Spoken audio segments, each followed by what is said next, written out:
UGC के जो rules आए हैं अब ये 2026, इसके बारे में आपके क्या विचार हैं? जब डिस्क्रिमिनेशन लिख दिया एक बार, ठीक है, पूरा एक पैराग्राफ लिखा हुआ है और डिस्क्रिमिनेशन वाले पैरा में लिखा हुआ है साफ साफ religion, race, caste, gender, place of birth, disability और एनी ऑफ देम 6 हैं। तो आपको अलग से कास्ट बेस्ड डिस्क्रिमिनेशन पे एक पैरा क्यों लिखने की जरूरत थी अलग से? और लिखा तो रिलीजन पे क्यों नहीं लिखा एक पैरा, रेस पे क्यों नहीं लिखा, जेंडर पे क्यों नहीं लिखा? इन जनरल एक्सेप्ट 2-3 पॉइंट्स, ये रेगुलेशंस बहुत अच्छे हैं।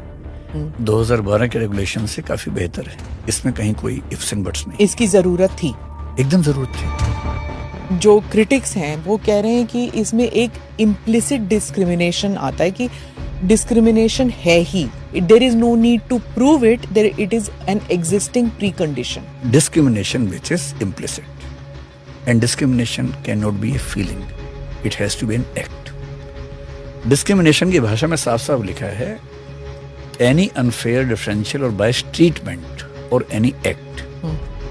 तो केवल मेरे मन में आ गया, इससे हो गया, ये कैसे हो जाएगा? सिर्फ ये ऐड किया जा सकता है कि रिप्रेजेंटेशन इस तरह से दिया जाएगा कि समाज के बाकी वर्गों की भूमिका भी शामिल रहे। इसमें कोई दिक्कत की बात नहीं है। हाँ।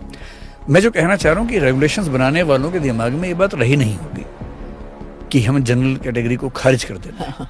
और वो भी जो सरकार इस समय सत्ता में है, वो सरकार ऐसा कैसे कर सकती है? उनका तो प्राइमरी वोट बैंक ही वो है। इंटरेस्टिंग बात है, 2012 में भी ऐसा नहीं लिखा हुआ था, लेकिन तब किसी ने पूछा नहीं, शोर नहीं मचाया, सवाल नहीं उठा। ये ऑर्गेनिक है? ऑर्गेनिक भी नहीं है, ऑर्गेनिक नहीं लग रहा। मुझे लग रहा है कि यूनिवर्सिटीज और कॉलेजेस के जो प्रिंसिपल और वीसीज वगैरह हैं वो करवा रहे हैं इसको। संशोधन 2 लाइन का है, अगर जहां ओबीसी वाला लिखा है अगर उसको ठीक कर लेंगे तो बाकी तो कोई दिक्कत है नहीं अधिकांश लोगों को। लेकिन कई लोग आप देखेंगे डिमांड करेंगे पूरा वापस लो, और पूरा वापस इसलिए लो कि इतनी कंप्लायंसेस को मैनेज करना आसान नहीं होने वाला। फेक केसेस बोल रहे हैं स्टूडेंट्स। ड्राफ्ट रेगुलेशन में साफ साफ लिखा हुआ था कि अगर कोई फॉल्स कंप्लेंट करेगा तो पेनल्टी होगी, और यदि वो सीरियस हुआ या बार बार हुआ तो उसके खिलाफ और सीरियस एक्शंस लिए जाएंगे। फाइनल रिपोर्ट में रेगुलेशंस में वो हट गया है। मैं मानता हूं कि वो होना चाहिए। पहली बात तो इन रेगुलेशंस के तहत कोई केस होना ही नहीं है।